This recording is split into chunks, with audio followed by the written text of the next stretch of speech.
Рассмотрим процесс замены помпы на автомобиле ВАЗ-2109. Поговорим о причинах ее замены, а также рассмотрим конкретный случай, что случилось с помпой и почему мы ее меняем. Внимание на ремень ГРМ. Он просто болтается, потому что он перескочил. А перескочил он по той причине, что помпа заклинила. Были, конечно же, симптомы, которые говорили о том, что помпа скоро заклинит. Но этот момент был упущен. О симптомах подметим следующее. Во-первых, если вы слышите какой-то шорох из-под капота, даже он слышен в салоне, или же какой-либо такой стук несильный, похожий чем-то на стук клапанов. То есть можно легко попутать эти два стука. В моем случае при заклинившей помпе был очень жесткий скрежет. Даже казалось, что что-то случилось с двигателем, именно внутри блока. Но оказалось, что это помпа. Я продемонстрирую вам, как это выглядит.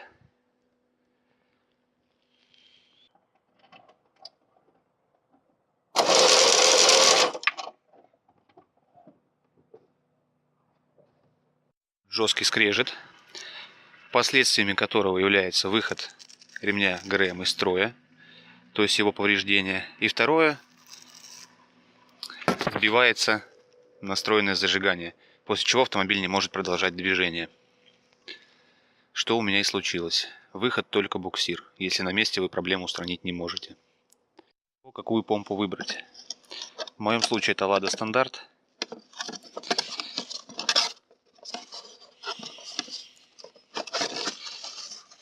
Вот помпа вместе с прокладкой сразу. В принципе, о выборе помп видел даже отдельное видео, где человек объясняет, как выбрать помпы. Объясняет он не совсем корректно, основываясь на непонятных выдуманных фактах. На самом деле ценовая разница невысокая в этих всех помпах. Разный производитель. По качеству вообще сложно что-либо сказать. Можно купить подороже помпу, и может оказаться так, что помпа так себе качеством. И купить подешевле, и ездить не зная проблем. Поэтому я выбрал среднюю цену, и я больше чем уверен, что я проезжу на данной помпе огромное количество времени. Потому что сравнительных характеристик помпы не имеют. Говорить о чем-либо мы тоже основательно не можем. Поэтому средняя цена помпы. Данная помпа стоит 1050 рублей. В принципе, она нам и подойдет. Не слушайте никого, когда вам будут говорить, вот помпа подороже, а значит она лучше. Есть, конечно, детали, которые прямо визуально бросаются в глаза, что они лучше по своему качеству. В таком случае, да, можно согласиться с этим утверждением. А так, когда разницы в них нет визуальной, в принципе, одни и те же материалы используются, сложно сказать о том, какая лучше. Ну, на этом, я думаю, все. Что здесь еще говорить? Прежде всего, выгоним из системы охлаждения охлаждающую жидкость. Для этого открутим болт на блоке цилиндров. Подготовим тару, в которой будет сливаться охлаждающая жидкость, если же, конечно, вы не хотите ее потерять. И будем сливать. Сначала не забываем, не откручиваем крышку, чтобы тосол не хлестанул в радиатор и не было потерь. Приоткручиваем болт сливной и немножко откручивая постепенно крышку, ловим момент, чтобы он сливался именно в тару. И существует специальный краник, на который надевается шланг, и с помощью него очень удобно без потери охлаждающей жидкости сливать систему охлаждения. Вот так он выглядит. Но у нас, к сожалению, обыкновенный болт. Все, что необходимо сделать, это снять кожух. Кожух я уже снял, защитный. Он имеет два тыльных болта, один снизу, другой сверху, и сбоку один. То есть всего 3. Это элементарные вещи, поэтому об этом говорить больше не будем. И еще одна вещь, которую нужно сделать, это на коробке передач достать черную заглушку. Там мы будем смотреть момент зажигания на маховике.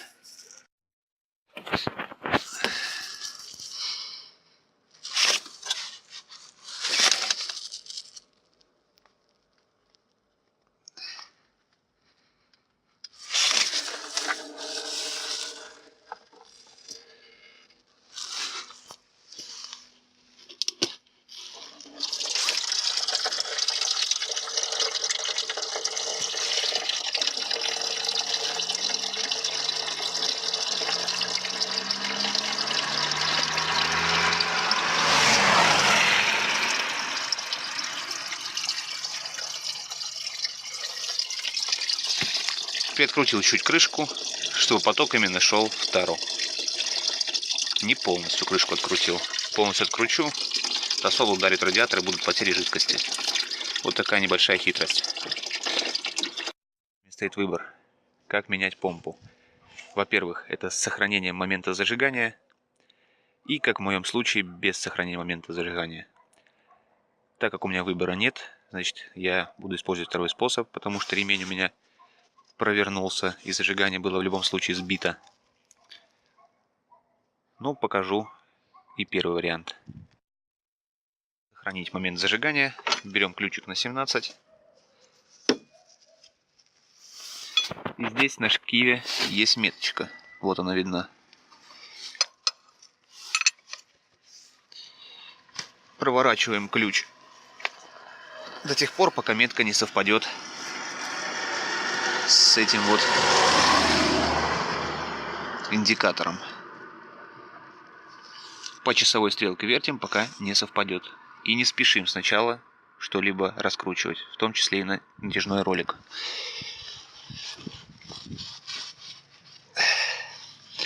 Когда вы выставили зажигание, позже можно будет уже отпустить ролик натяжительный и откручивать данный шкив, зафиксировав его.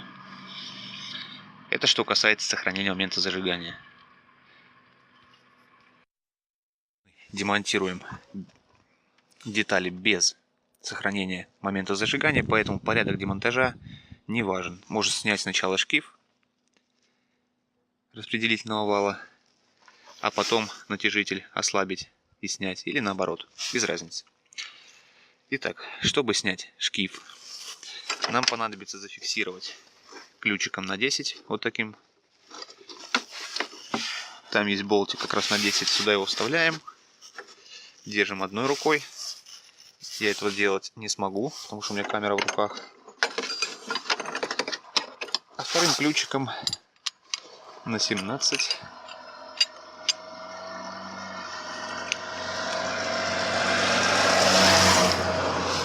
с помощью рычага очень легко можно открутить шкив. Ключик, еще раз скажу, держим, чтобы был упор шкифа, чтобы он не прокручивался и так далее.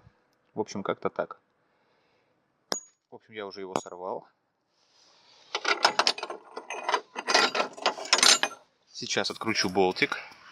Затем ключиком на 13 ослаблю и откручу натяжитель. И продолжу. Показывать это не буду. Гайки и болты крутить умеет каждый. Положение шкива распределительного вала. Не переживайте. Когда вы будете его снимать, здесь есть шпонка, которая не даст ошибиться с положением шкифа по отношению к валу. То есть вал и шкив всегда совпадут из-за шпонки, которая находится вот там. Позже покажу ее. Поэтому не переживайте. Снимается шкив очень просто. Ключиком снизу вот здесь подсовываем. Можно сверху еще с другой стороны помочь отверткой, если у вас свободно две руки. И такими легкими ударами можно ее снять. Не забудьте, что там шпонка. Вот под нее вырез. Углубление. Не потеряйте эту шпонку. Когда будете снимать, подставьте там руку, найдите ее и вытащите, чтобы не потерять.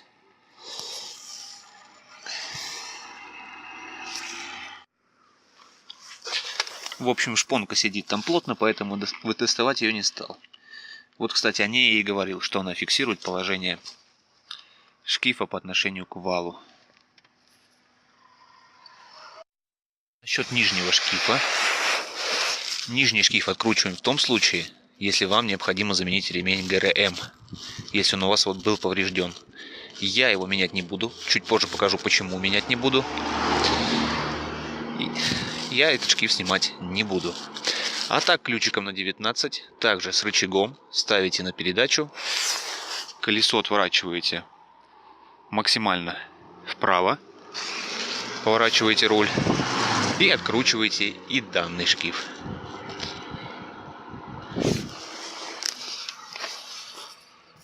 Немножечко про ремень ГРМ.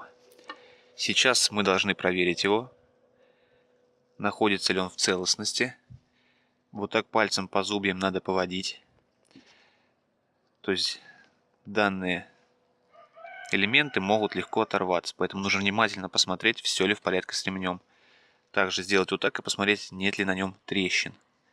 Если в принципе все в порядке, ремень еще походит. Или ремень. Посмотреть желательно, конечно, по всей поверхности его, пальцем нажимая. Вроде трещин нигде нет, ремень оставляем. Нам нужно снять металлическую защиту с корпуса двигателя. Для этого нам нужно открутить несколько гаек. Раз, два и три на самой помпе. Вокруг нее посмотрите внимательно, здесь может быть плохо видно. 3 болта держат помпу. То есть сразу 3 их откручиваем, все перечисленные мною откручиваем. И снимаем металлическую защиту. Если что-то вам мешает, к примеру, мне мешает данная деталь, снимаем ее и убираем в сторону. Все будет проще. И еще, если бы у меня не было этого ключика, было бы все намного сложнее. Ключик на 10 в виде головки. Очень удобно откручивать под помпой, а так обычным ключом очень тяжело. Рожковый ключ, им подлезть непросто и крутить тем более. Продолжаю. Тоже снял металлическую защиту. В чем были сложности при этом? Ее очень тяжело снять с помпы, так чтобы не давить на нее. Я сделал так. Сначала ее чуть приспустил вниз, а потом в тыльную сторону назад и вверх вытащил. Вот так вот. Почему это важно? При установке помпы нам необходимо как бы особо ее не повреждать, ее положение, когда мы ее вставим. Поэтому это сложность. В принципе, из-за этого нижний шкив, возможно, и придется откручивать. Ну, мне не пришлось и не придется, я надеюсь. Вот такая ситуация с этой штукой. Помпа уже откручена. Нам необходимо ее только достать.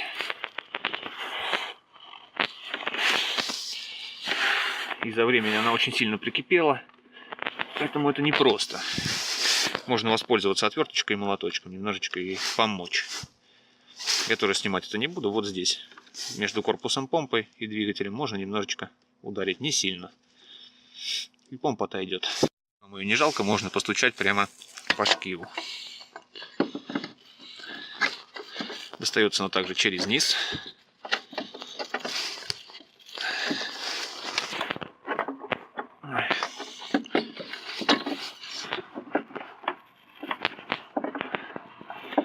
Опять мешается шкив коленвала. Нет, не мешается. То есть вниз ее достали, и вот так вот тут можно ее достать.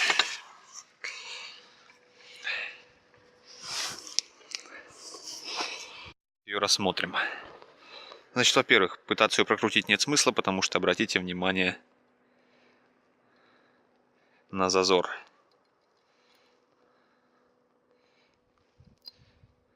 То есть шкив стоит криво, это замечательно видно, по отношению к валу и к корпусу. То есть помпа полностью убитая, подшипник, скорее всего, рассыпался. И ловить здесь нечего. Еще один вопрос, который мог бы у вас возникнуть по ключевым словам. При нажатии на педаль газа, при усиленном нажатии, то есть когда повышаются обороты, слышен огромный скрежет из-под капота. вот этот скрежет.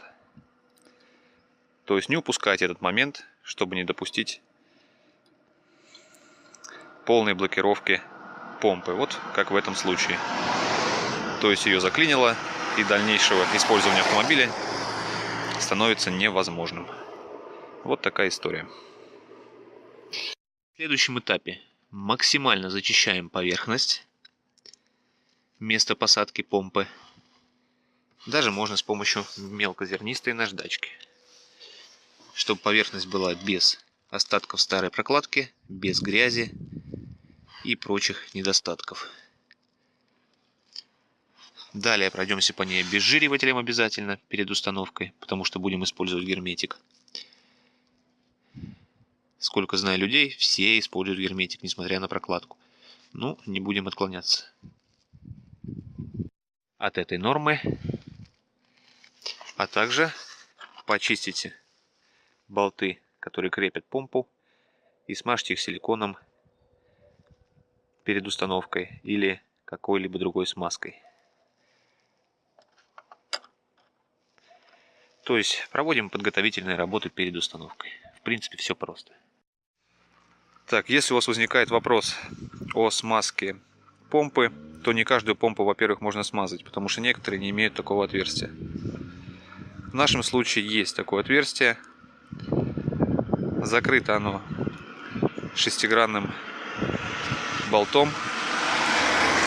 Откручиваем его шестигранником и смазываем при необходимости. Хотя, в принципе, с завода помпа смазана, и можно ставить ее без смазки. Но если вдруг вы решили, то вы знаете, что делать.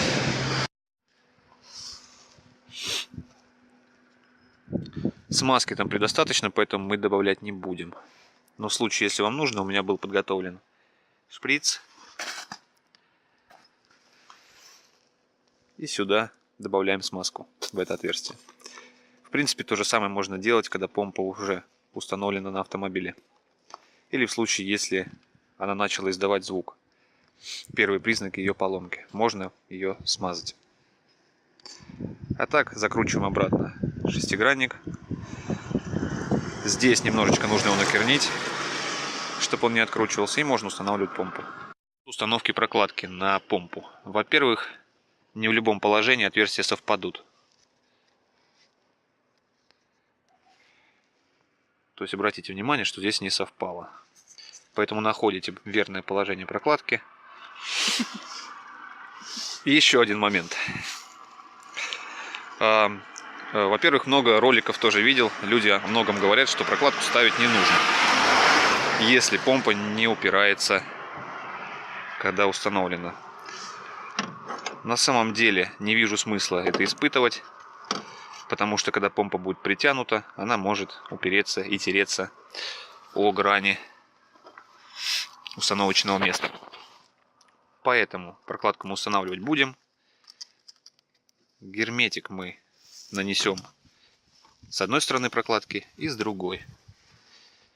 С одной стороны я уже нанес. Ждем, пока он чуть подсохнет, примерно 15 минут, и можно помпу устанавливать. Сейчас берем помпу, находим дренажное отверстие. Дренажное отверстие будет внизу. То есть вот таким образом будет установлена помпа. Ну и так же, как доставали, аккуратненько снизу ее продеваем и вставляем. Показывать не буду, так как очень неудобно. Необходимо убедиться, что помпа установлена верно. Берем наши подготовленные болтики, очищенные, смазанные, и наживляем парочку. Не сильно наживляем, чтобы убедиться, что помпа стоит верно.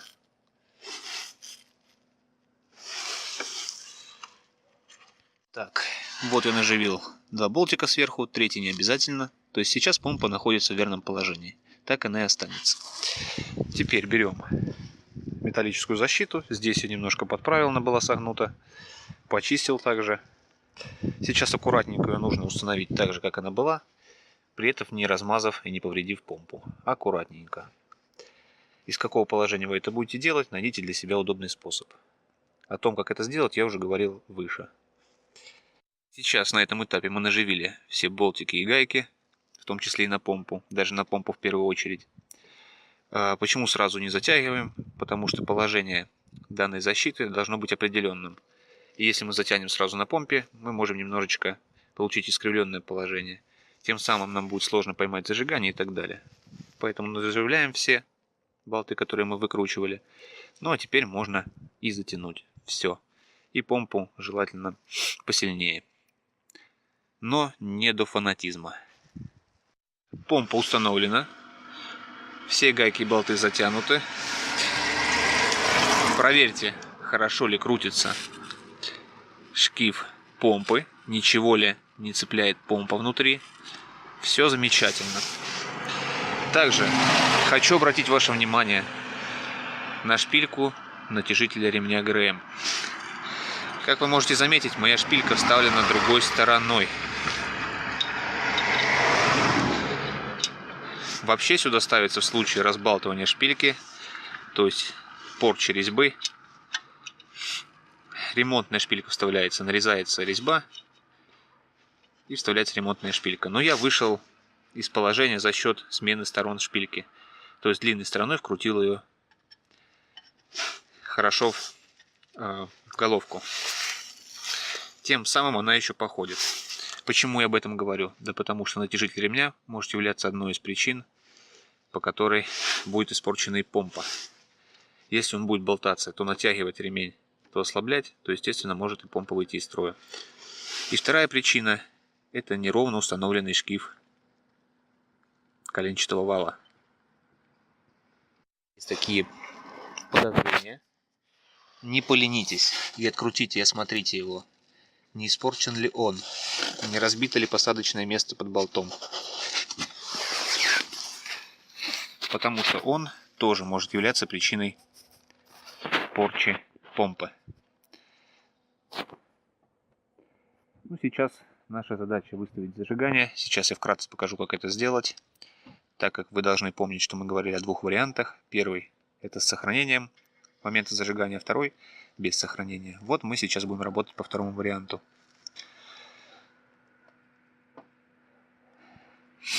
Сейчас накинем шкив на распределительный вал и будем выставлять зажигание. Шпонка на месте. Посмотрите, с какой стороны метка. Метка должна быть с наружной стороны. Шпонка на месте. Выставляем, как он был.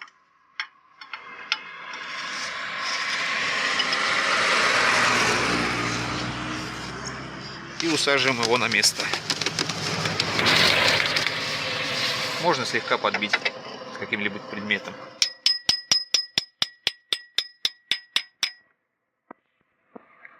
В общем, осаживаем до конца, наживляем болт и закручиваем. Так, убедитесь, что ролик у вас крутится свободно, что он еще может быть использован.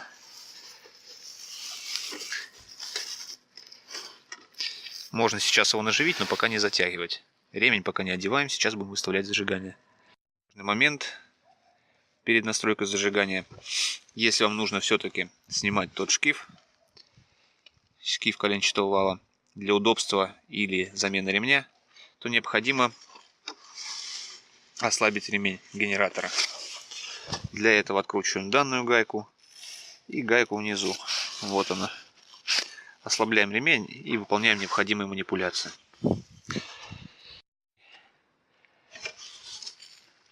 С зажиганием. Ремень мы еще не одевали, поэтому сейчас ловим здесь момент. На маховике должно быть углубление, и оно должно соответствовать данному треугольному вырезу. То есть, когда она совпадет, так мы и оставим. Берем ключ на 19 и крутим шкив коленчатого вала по часовой стрелке. То есть накидываем ключ снизу. Мне удобнее это делать отсюда. И крутим по часовой стрелке. А помощник, который вы должны иметь, должен смотреть, когда совпадет. Если вдруг промахнулись, крутим опять же по часовой стрелке, пока не вернемся.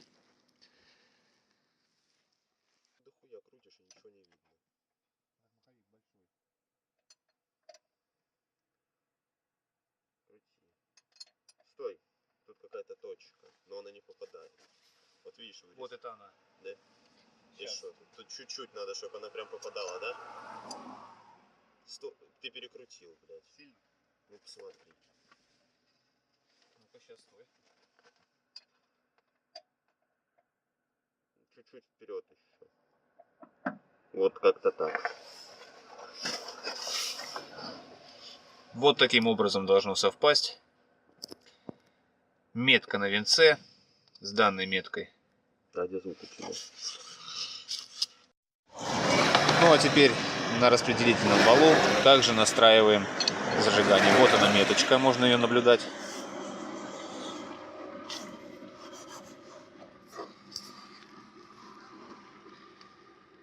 Вот данная метка должна совпасть вот с этой меткой.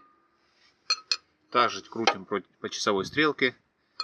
Если чуть промахнулись, ну, можно чуть против часовой, если легко крутится. Итак, и здесь на маховике метка совпала. И здесь на распределительном валу метка совпала. Теперь одеваем ремень ГРМ на свое посадочное место.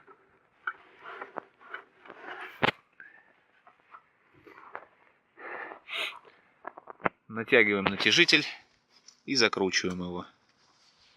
Нюанс. Старайтесь одевать ремень аккуратно, чтобы не прокрутить шкив коленчатого вала, потому что сейчас все зажигание выставлено, а прокрутить его несложно. То есть вы все собьете, и потом будете удивляться, почему машина не заводится. Поэтому очень-очень аккуратненько надеваем ремень. Натягиваем натяжитель ремня. Как я сказал уже выше, проверяем, чтобы все метки были на месте, и закручиваем натяжитель, затягиваем. О результате натяжки я сейчас расскажу тоже. Как вы натянули ремень, сверили метки, если все осталось как положено, проверьте, ремень должен выгинаться на 90 градусов. Ни больше, ни меньше. То есть берете его и гнете. Если 90 градусов гнется, дальше нет, значит все в порядке. Так и оставляем. Сейчас даем подсохнуть герметику. Я думаю, 2 часа будет достаточно, хотя по инструкции нужно 4. И после этого можно пробовать заводить машину, не забыв предварительно залить обратно охлаждающую жидкость. И закрутить сливную пробку, что я уже и сделал. Ну и в конечном итоге вот такой четкий звук мы слышим. Ничего не стучит, ничего не гремит. Помпа в порядке. Охлаждающая жидкость залита. Ну а далее, как себя покажет автомобиль уже со временем. Будем смотреть. А так вот такая вот инструкция. Надеюсь, что рассказал все подробно. Еще раз скажу, следите за своими дровишками. Уважаемые зрители, рекомендую подписаться на наш канал, а также включить оповещения, чтобы не пропускать интересные и полезные ролики, которые мы стараемся выкладывать практически каждый день. Каждый для себя найдет на данном канале много интересного и полезного. Спасибо вам за внимание.